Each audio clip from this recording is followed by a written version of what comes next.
Now time for the 7 things you'll be talking about today. Number 7.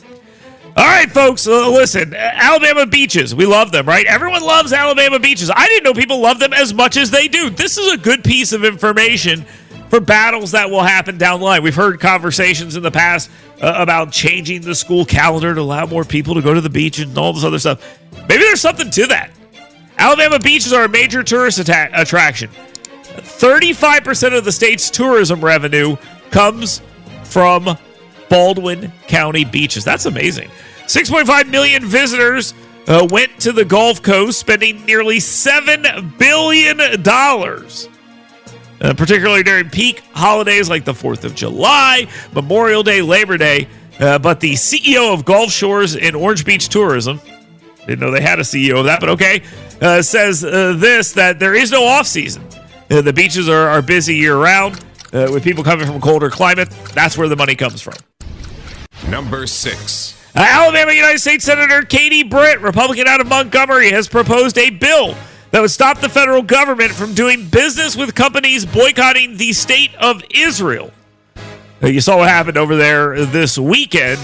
You saw an absolutely horrific situation where Hezbollah is firing missiles into Israel, killing a bunch of kids playing soccer. They took credit for it, and then when they saw that they killed a bunch of kids, they're like, that wasn't us, that was the Jews. I mean, that's how they did that. But Katie Britt says, quote, not a single dime of taxpayer money should support anti-Semitism, and fulfilling our promise of never again must include rooting out and condemning anti-Semitism in every corner of our nation, most essentially our federal government, end quote. She's right about that. There's a big movement to punish Jews for being Jews.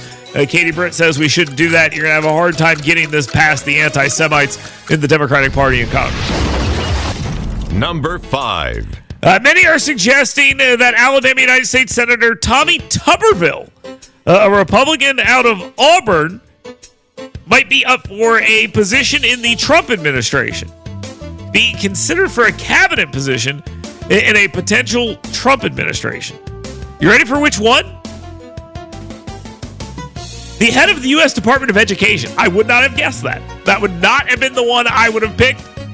I would have thought that as much as he focused on like agriculture stuff, I would think that would be it.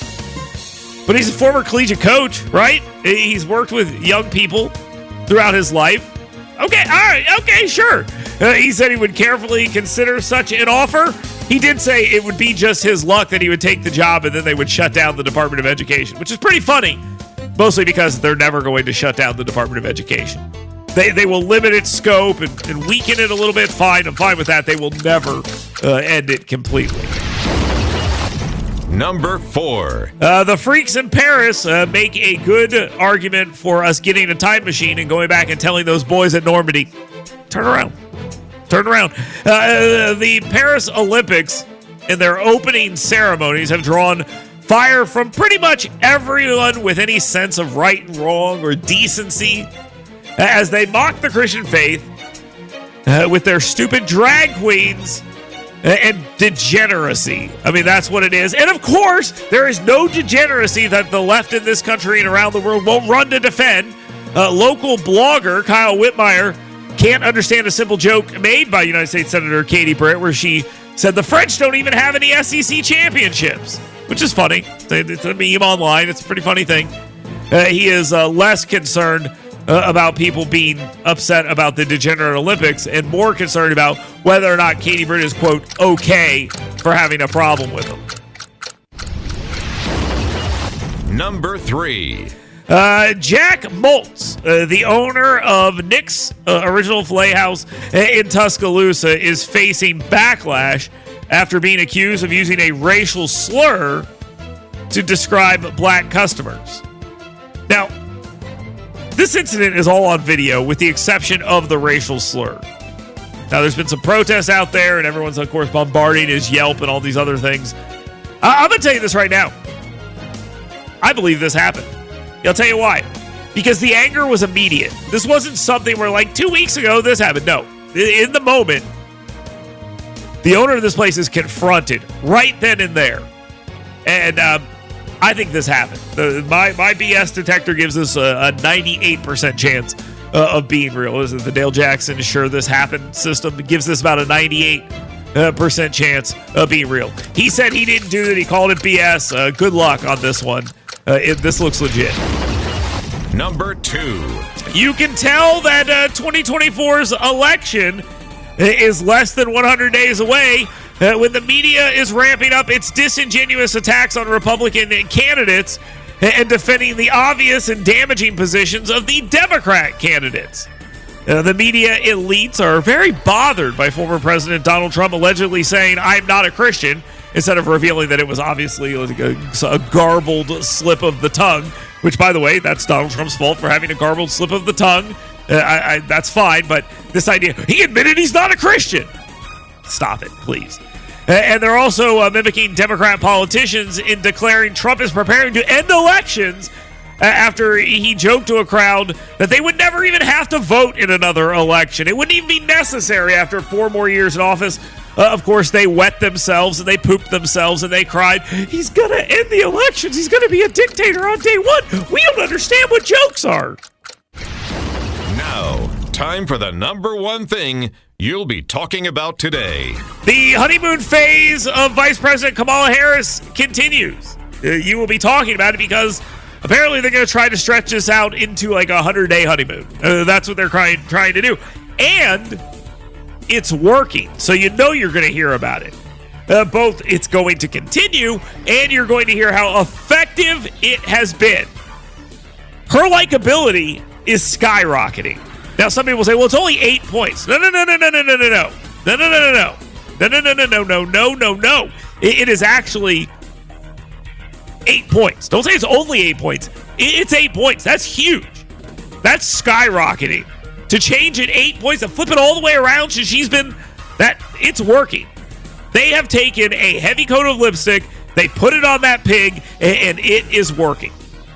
And that pig, of course, is not Kamala Harris. It's her record.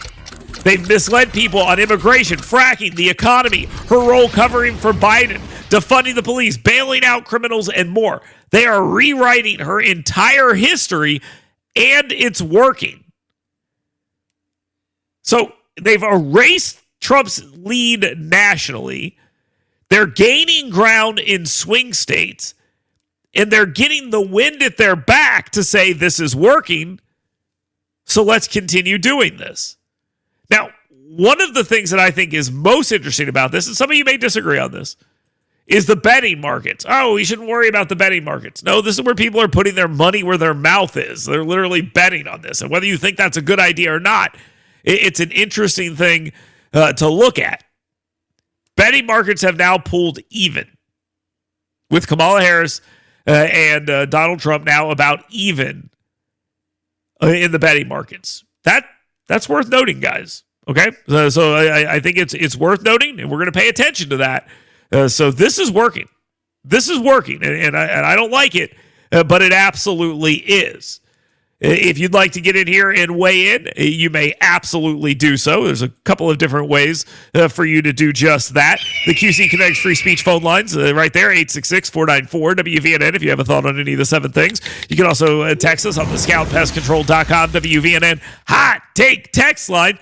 Jump in right there with us. I know a lot of you are geeked up about the Olympics. Tell us about the dressage. How much you like that, right? That's how much the Olympics are lame. I don't know why I hit that. That's an accident.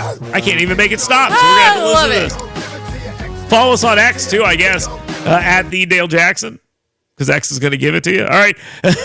Or you can email us. You've got mail. Dale at WVNN.com. That's the DowntownRescueMission.org email inbox. We'll be right back. Get WVNN's Dale Jackson's 7 things you should be talking about today right in your email box every morning. Go to yellowhammernews.com and sign up today.